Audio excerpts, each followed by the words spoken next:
In this video, we're going to discuss another question that pops up in Reddit. So I will read the question first, and then let's see what netizens online are saying about it. And then at the end, I will give my own personal perspective. Okay, so the question is, this person is considering to quit his or her job to qualify for a BTO plus the grant and wondering whether it's a smart move. Hi everyone, I'm turning 35 next month and finally looking at getting my own place. I've been considering both BTO and resale, but I'm leaning towards BTO. I currently earn $8,000 a month, which is great and I'm truly grateful for, but it comes with a couple of first world problems. So basically, this salary puts them above the income ceiling for BTO eligibility, and then also it has some implication on the enhanced housing grant. So then here's the plan I've been thinking about, which is leaving my job and taking up a 1-day-a-week job, something like tutoring, for around $700 a month over a year. This would bring my income under the threshold and let me qualify for BTO and the full EHG grant. And then this person also gave some calculation about the lost salary and also the potential grant that he or she can receive, and then what's the net sacrifice, and then this person also said that this calculation is, of course, is overly simplified. The upside is that for that sacrifice, I will get a lot of free time that I can use to study and potentially boost my earning potential in the long run. My main questions are, do you think this is a worthwhile trade-off? Are there any pitfalls I'm missing? For example, could a sudden drop in income actually disqualify me from the grant rather than qualify me for it? I'm planning to buy the HDB with savings and without a loan from the bank, so getting the loan is not a concern. So this person actually have like a lot of cash or very high amount of CPF or something? I don't know. Would love to hear from anyone who's been in similar situation or knows the HDB rules. So one of the comment that I've read is about this, that getting BTO is actually not that easy, especially for singles. People tried for more than 4 BTOs and more without even getting a queue number, and you might never get a number for the next few years. So I think that's very true, because the application rate for singles is usually on the higher side, right? It's very competitive.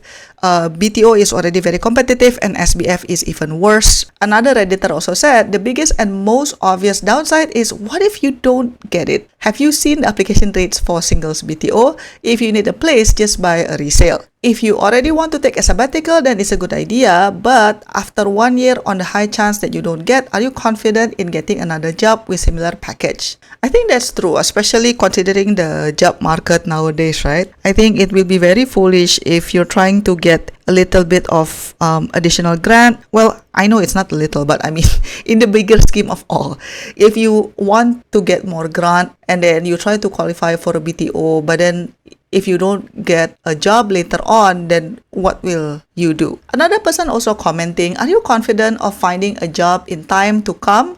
Because the job market is not the best, especially with the situation in Iran. And this person also shared that they were also jobless for a while. The feeling of getting constantly rejected is not the best. You're not at the young age when you just graduated from school and employers just randomly pick based on their preference. Yeah, I think this is very true, because not many people are talking about it, but I personally felt it.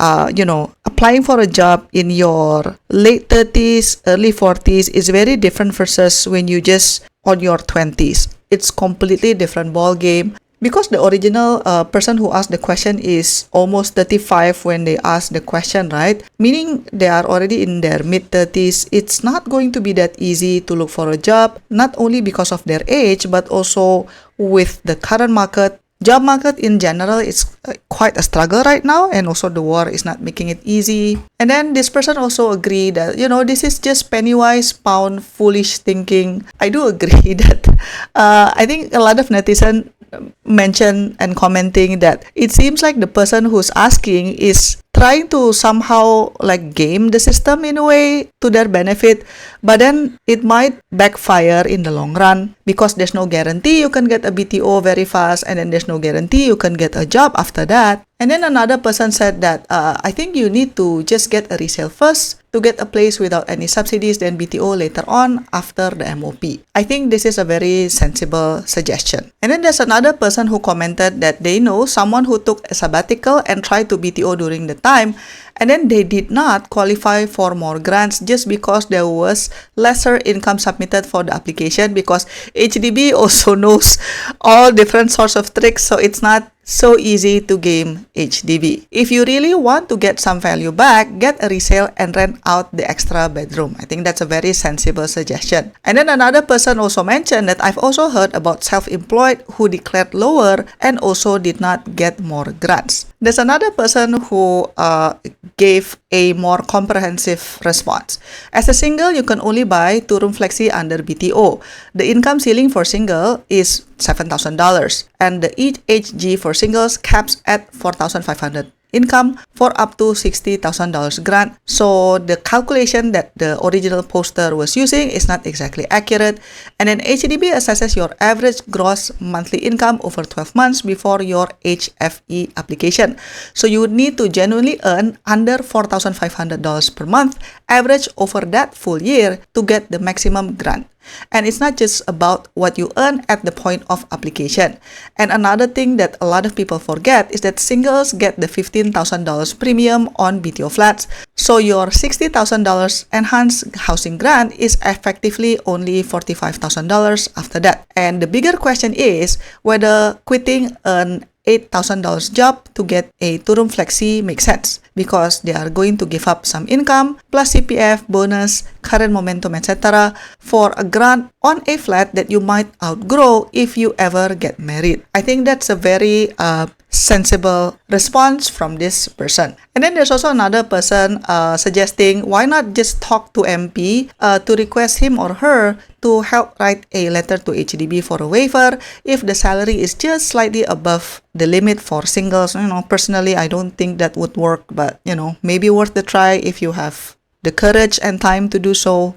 So what's my take on this? Honestly, I've heard one of my former colleague in my old company who were planning to do this. He was actually considering asking his wife to resign so that as a couple they qualify for a BTO, because if the wife is not working, then they will be making under $14,000 a month as a household. But then at the end of the day, they didn't push through with it, so the wife kept her job and then they buy something else. They bought a resale afterwards. From my own perspective, I actually empathize with the person, because dealing with the income ceiling sandwich is a common frustration for many people in Singapore. Is it worthwhile on the trade-off? On paper, if the person continue with their plan to resign, it seems like a win, but however, there are a lot of hidden costs that makes the calculation on paper is not exactly accurate. For example, BTO takes 3 to 5 years to build. If the person quit their job now to qualify, obviously they are losing $8,000 a month income now, only to move in several years later. And then that is also assuming that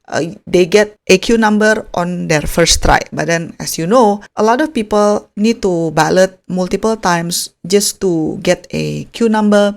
And then another thing that needs to be considered is career momentum. A 1 or even 2 years gap or taking a low-level job can sometimes make it harder to jump back into an $8,000 a month role later, especially in competitive fields.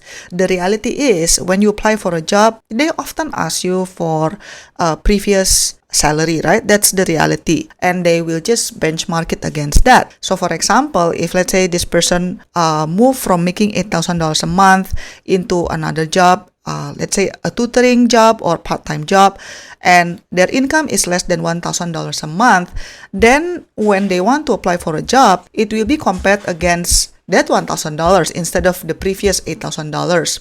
And then in terms of CPF contribution, At $8,000, your employer contributes about $1,360 per month to your CPF. Over a year, that's over $16,000 in invisible money that you would lose, which is not covered by the grant. And then another thing that this person needs to consider is HDB rules. This is where the plan gets tricky. So HDB actually very strict about how they check about your eligibility. So there's this 12-month rule, which is to get the grant, you must be continuously employed for 12 months before you apply for your HDB flat eligibility letter. If you quit your job today and start tutoring tomorrow, then the clock resets if there's a significant gap. And then there's also average income assessment. HDB looks at your average income over those 12 months. If you work 6 months at $8,000 and 6 months at $700, then your average will be $4,350. While this technically fits under the 4.5 ceiling for the grant, you would not get the full $60,000 because to get the maximum $60,000, your average needs to be $1,500 or less. And then there's another rule about working at point of application. So you must be employed at the time you apply for the HFE letter. If you're between jobs, you might not qualify for the grant at all. So my suggestion would be, because this person is not worried about getting a bank loan, then they do have some flexibility. For example, why not just consider resale, as many of other Redditor already mentioned. For singles, the income ceiling for a resale flat is higher. While you still earn above that, the income ceiling for the EHG grant on a resale is still $4,500. The benefit, you can get the house immediately and you don't have to spend 4 years in a two-room flexi, which is the only BTO type available for single. And then there's another possibility, which is to further your study. If you truly want to use the time to study and further your education, that's great. But instead of aiming for the BTO grant, consider if the $87,000 in lost salary is actually worth more than the $60,000 grant. Usually, cash on hand is king. If you keep working for 1 more year, you would have $96,000 in gross salary, which is already more than the maximum grant. So in summary, I think this person's math needs to be adjusted. It is technically possible if you switch to a low-income job for more than 1 year before applying, but then when you factor in lost employer CPF and then the years spent waiting to get the BTO queue number and also for the BTO construction time, keeping their $8,000 job and buying a resale flat might actually put them in a much better financial position later on. But what do you think? Let me know in the comment section down below. Thank you so much for watching and I'll see you in my next video. Bye bye. To support my work, you can give a one-time tip by pressing the thanks button, pick the amount that you want, and click buy and send. Or you can also press the join button for exclusive contents and monthly membership. Your support means a lot to keep us independent. Thanks for watching and I'll see you in my next video. Bye bye.